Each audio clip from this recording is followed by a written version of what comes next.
Welcome to this walkthrough of the exhibition Through the Archaeologist's Eye. This exhibition was featured as part of the European Association of Archaeologists, or EAA's, 2025 online annual meeting. However, as it was only accessible during the time when the AM was in session, we wanted to make a more permanent record of the lovely images and texts that were featured there. But before we get started, I will give the word to my co-organizers so that they can introduce themselves. Greetings, I'm Matt Walsh. I'm a senior researcher in Native American Studies here at the National Museum of Denmark and one of the co-editors of the EAA's longstanding newsletter, The European Archaeologist, along with Samantha Ryder. And I'd like to welcome you all to the Through the Archaeologist's Eyes, Art, Science, and the Beauty of the Past today. Hi, my name is Kristina Penesic, and I'm from the Biosense Institute of the University of Novi Sad. And I would like to welcome you to a video walkthrough of the exhibition In the Archaeologist's Eye. My name is Sam Ryder. I'm also from the National Museum of Denmark, and together with Matt, I am also editor of T, the European Archaeologist. What you're about to see are a selection of images, editor's picks, really, from T's past few years of photojournalism competitions. Each year has a different theme, so when the three of us, Matt, Christina, and I, were putting together the exhibition, we grouped these under a common theme, namely, Through the Archaeologist's Eye, Art, Science, and the Beauty of the Past today. But what does that mean? Let me tell you a bit more about our thinking. Discovery, ancient objects, exotic locations, desolate landscapes, long hours in the field, dusty tomes, and high-tech gadgets. These are the lifeblood of archaeology.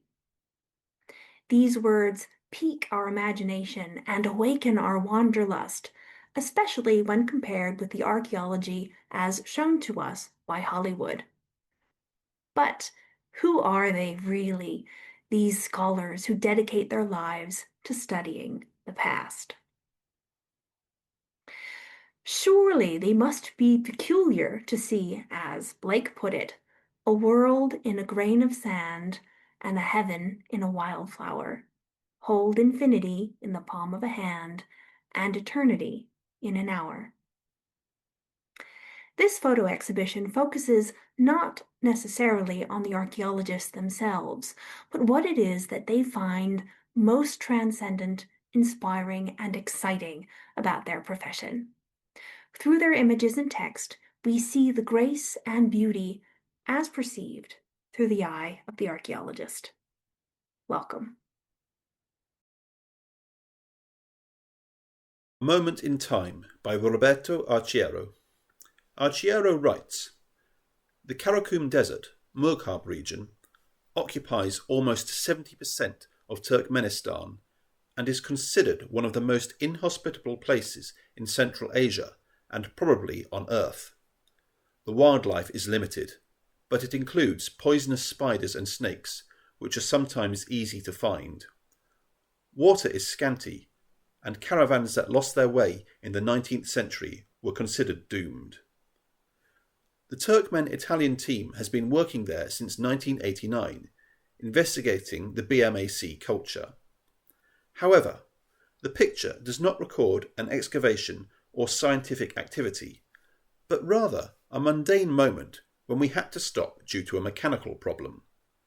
When this happens in the desert, there is no breakdown van you can call, hardly any shade.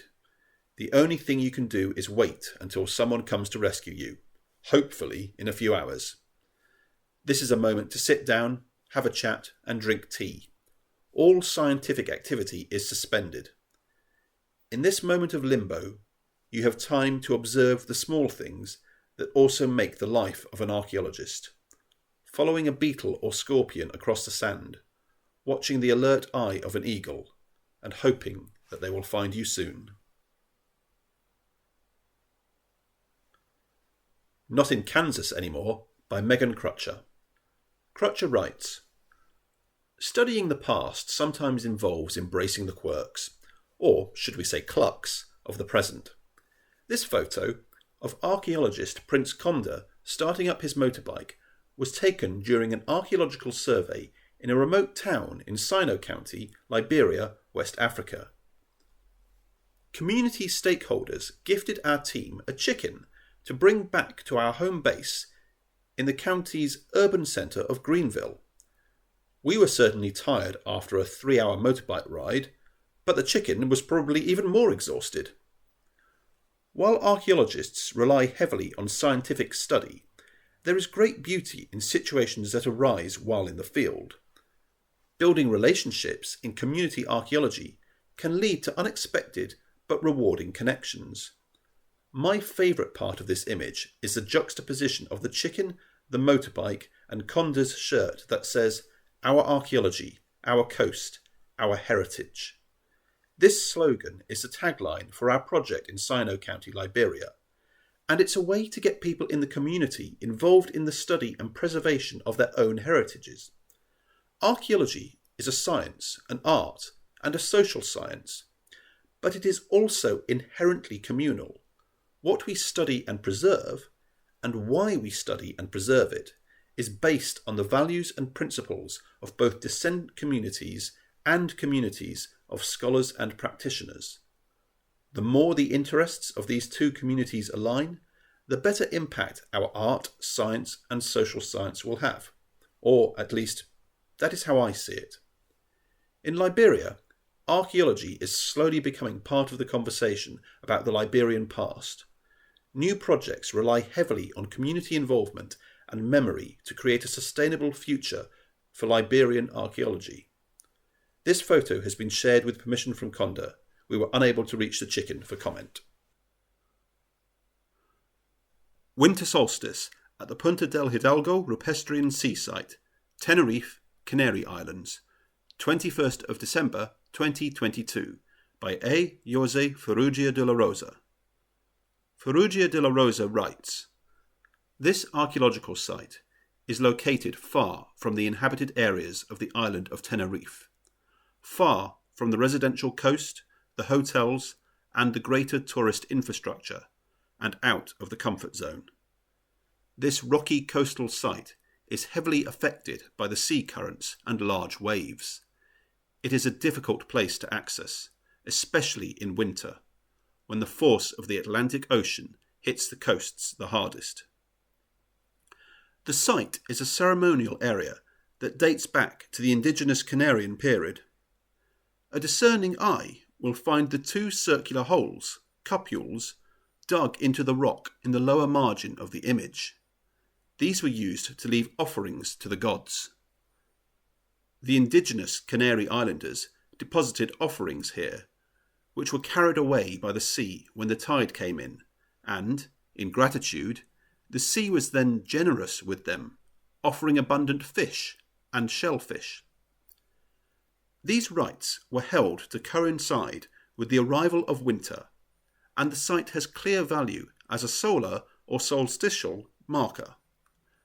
The rock cupules are located in a place from where this phenomenon can be clearly seen, and not at any other point on the coast. In the photo, the sun, Majek, for the indigenous people, can be seen ascending just behind the mountain and appearing at its peak. This phenomenon only occurs during the winter solstice. It is then when the cupules receive the first rays of dawn light, projected from the apex of the mountain. This was a time when, according to oral tradition, the ancestors, the so-called invisible ones, returned with their people to quicken the fields and bring abundance. After the solstice, the orbital motion of the sun causes it to move progressively to the right of the mountain until the cycle is repeated the following winter. Despite the clouds, the heavy swell, and the remote location of this place, indigenous memory is still alive at this end of the island of Tenerife, where, during each winter solstice, the mountain turns into a lighthouse that projects its light on the ceremonial site. In witnessing a moment like this, the archaeological eye can almost see across time. This image was also the cover of the book Cuando el cielo nos habló, los Juanches y el Achimenciato de Adar, la Punta del Hidalgo. This image is entitled I'll Pop In Tomorrow, I Might Have a Pie For You by Daniel Evans. Evans writes, "A lot of what we see as archaeologists, but which is not often acknowledged or made visible, is our involvement in the living communities in the areas in which we work. This image was taken in 2021 at Fiddler's Ferry Power Station in Warrington, UK. The power station had closed its doors after half a century of energy production, and Archaeologist's cultural heritage team was present during the station's final days to support the decommissioning process and the switchover to the future land use of the power station through a study of the station's built form. Observations on site identified the hardship of the environment in which the station operated, including the heat of the boiler room, the choking dust of the coal stockyard, and the deafening noise of the turbines. All of these features built a community that was both close and strong, as illustrated by the title of a 2019 commemorative book, It's Been Like a Family. But the community was built as much through personal relations as it was by the work environment. When built, the power station had an anticipated lifespan of 25 years. The skill of the maintenance crew doubled that figure. Testimonies on site suggest that the dormant equipment was so well kept it could have carried on for a further 50 years. The image captures a moment in time between a member of the Archaeologist Heritage Site team, left, and a member of the power station's surviving skeleton crew, right, deep in conversation. The image was captured 8 months after the closure of the power station. The northern cluster of cooling towers is visible in the background of the photo. The image is a simple depiction of an innocent conversation, taking an interest in the thoughts and experiences of one person which influence the daily life of one place. But the friendship, hardship, and dedication to the industry and community is far-reaching. People speak for places. Places speak of the people. The eyes of the archaeologists see both. They can also speak for them.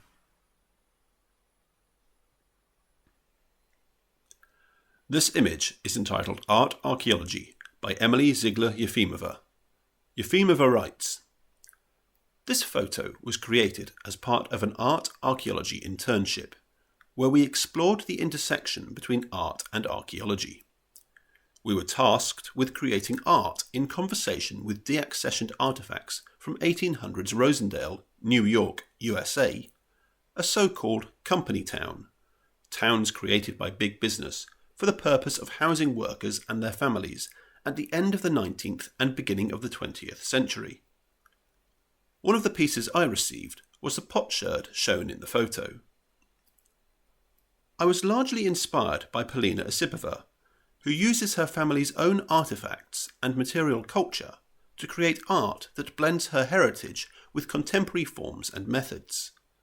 I also drew inspiration from Ukrainian vinok and the use of dress and adornment generally to communicate identities.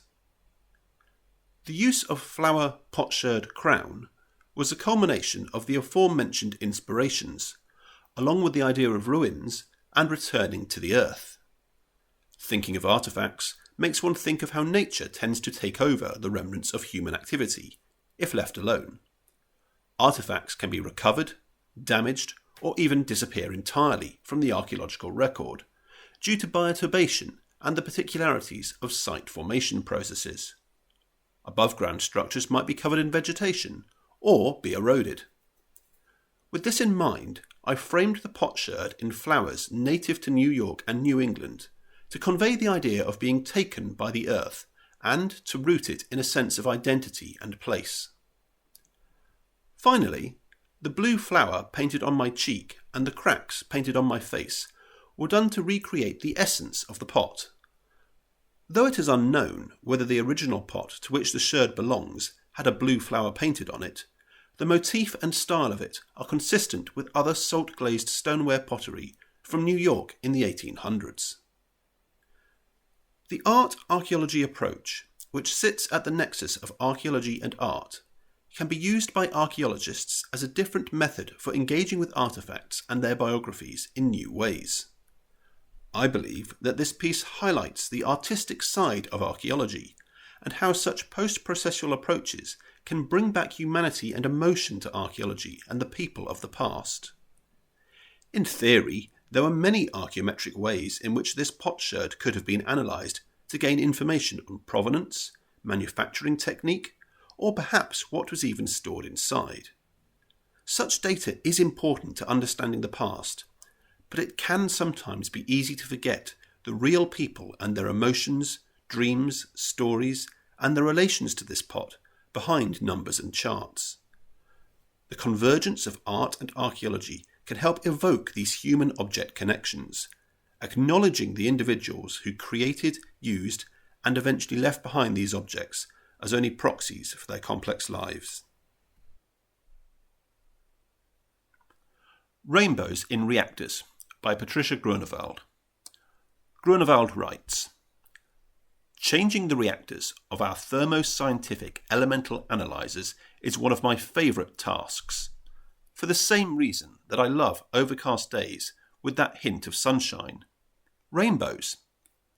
We all know that there is a scientific explanation for the colours that are on display, but it never ceases to amaze me.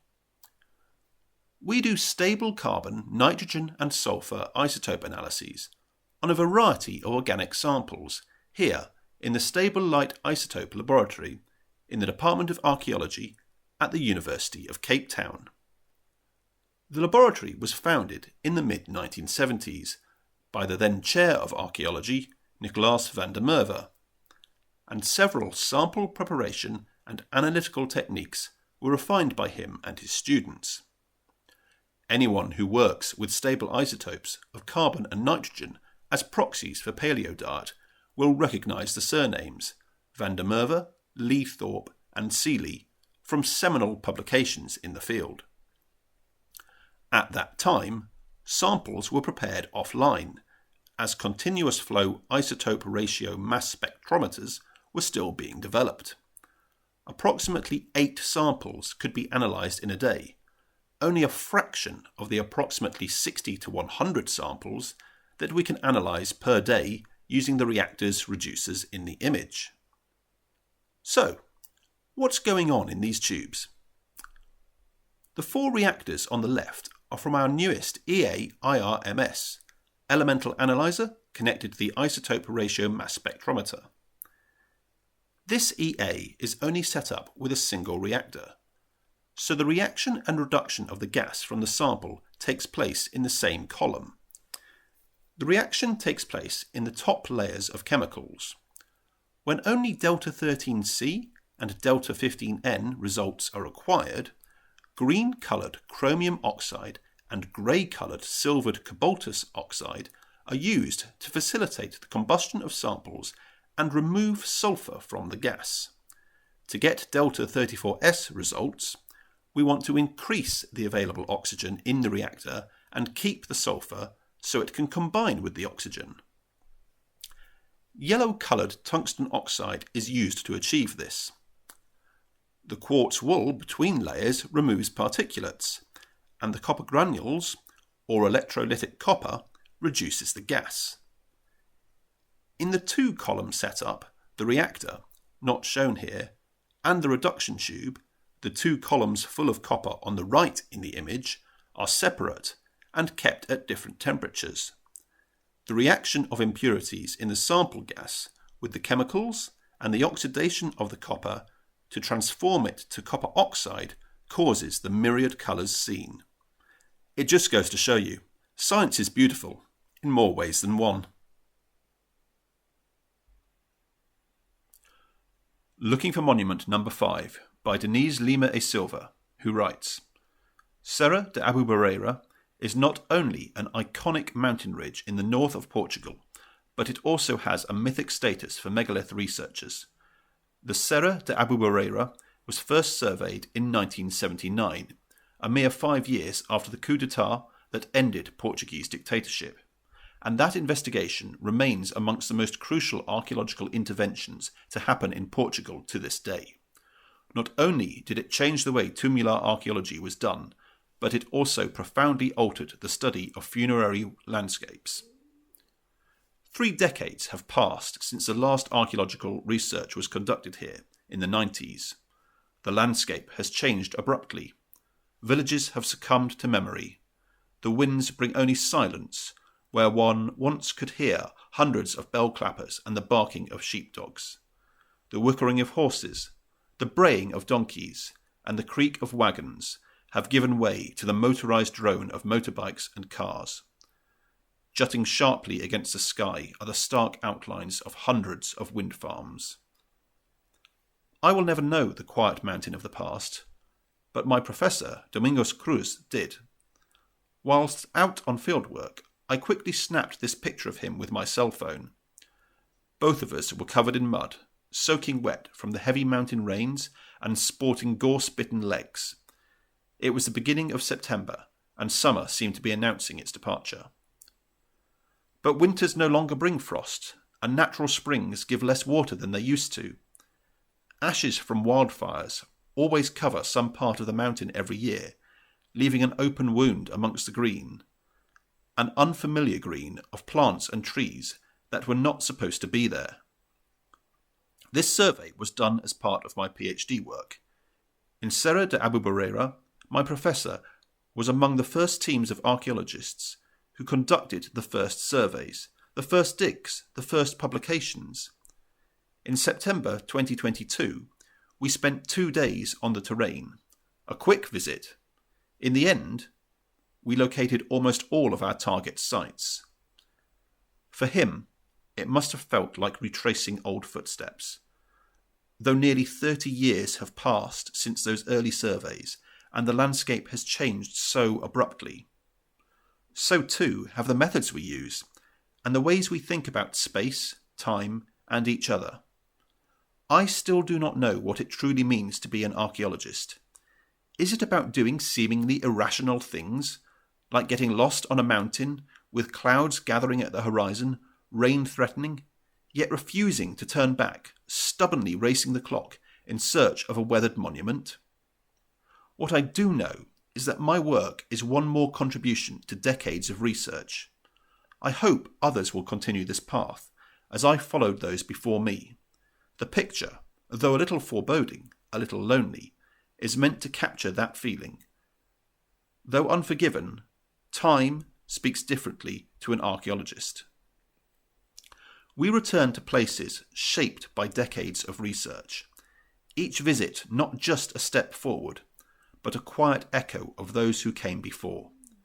We observe layers of change, continuity, and meaning, and in so doing, we contribute to a lineage of knowledge that spans generations, and find ourselves falling in love with a place that means to us just as much as it meant to those who came before. Photographing with Purpose by Daniel Linskow. Linskow writes, "This picture consists of hundreds of images. Each object was photographed individually. Each image was taken at different times, in different museums, and in different countries. Yet, together, they form a single, coherent image of the past, unified by purpose and time period, rather than the limits of specific collections. The idea is thus: if artifacts are photographed in the same manner, they can be presented as one complete image of the past, thereby making the result not only publicly entertaining, but also scientifically useful. The concept was first drafted 10 years ago at a student excavation where we tried to find guidelines on an official method to make these kinds of photos. As we could not find one, we invented our own.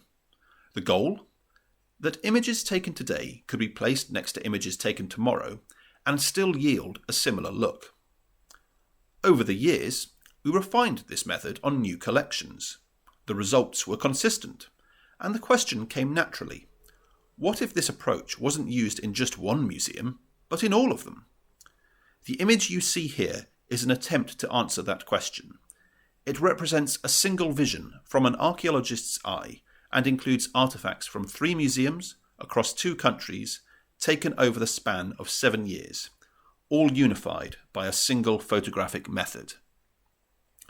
Participating museums: Lund University Historical Museum, Sweden; Kalmar County Museum, Sweden; Moesgaard Museum, Denmark. This untitled image is by Tomáš Michalik. Michalik writes, "Alongside shovels, trowels and brushes, our eyes are among the most important tools through which we explore artefacts. That's why, for me, archaeology is primarily a form of art, the art of looking at artefacts in a specific way. This perspective drives my interest in understanding how archaeologists and non-archaeologists visually engage with archaeological remains. This phenomenon is behind the photograph presented here. This photograph, taken during my research at the medieval monastery in Old Dongola archaeological site, Sudan, captures Mohammed, a local resident wearing an eye tracker. These glasses, equipped with cameras and connected to a computer on his belt, recorded his gaze patterns as he viewed Nubian paintings in the excavated monastery. One such painting is an 11th century AD representation of Michael the Archangel, which looks at us from over Mohammed's shoulders. Thanks to Mohammed and the participation of other volunteers, my eyes were opened to how differently Sudanese and Western visitors process the paintings. This was an important step in considering educational programs tailored to the cultural ways of engaging with paintings. Archaeology as the art of looking is an intriguing phenomenon. I strongly believe that methods like eye tracking can reveal more about what it means to be an archaeologist and make it possible for the views of archaeologists and non-archaeologists to meet and create space for dialogue.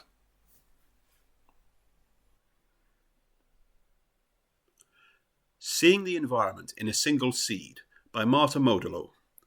Modolo writes, "The image shows a burnt acorn seed, which was documented during the 2022 fieldwork in an anthropized peat unit, US6, from the pile dwelling at the lakes of San Giorgio and Santa Maria in Ravine Lago and Tazo, Italy.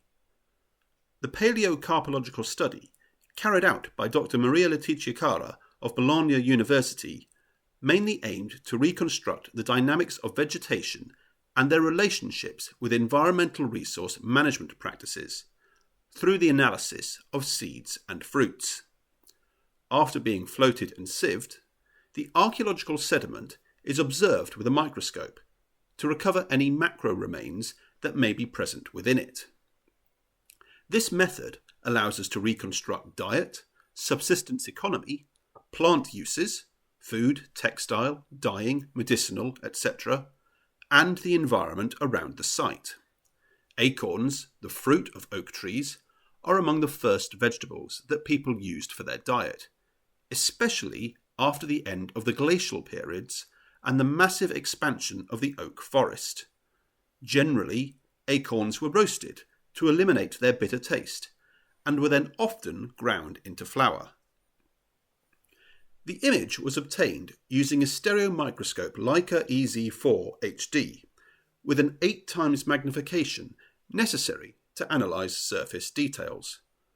Dr. Lorenzo Testi contributed to the acquisition, which was then modified with photo editing software by the designer Lorenzo Fattorell to emphasise some endemic traits. The archaeological eye sees further when it looks through an interdisciplinary lens. In this way, we achieve professional results in a scientific technological world that constantly presents us with increasingly complex challenges. This untitled image is by Mathilde Ziebrecht.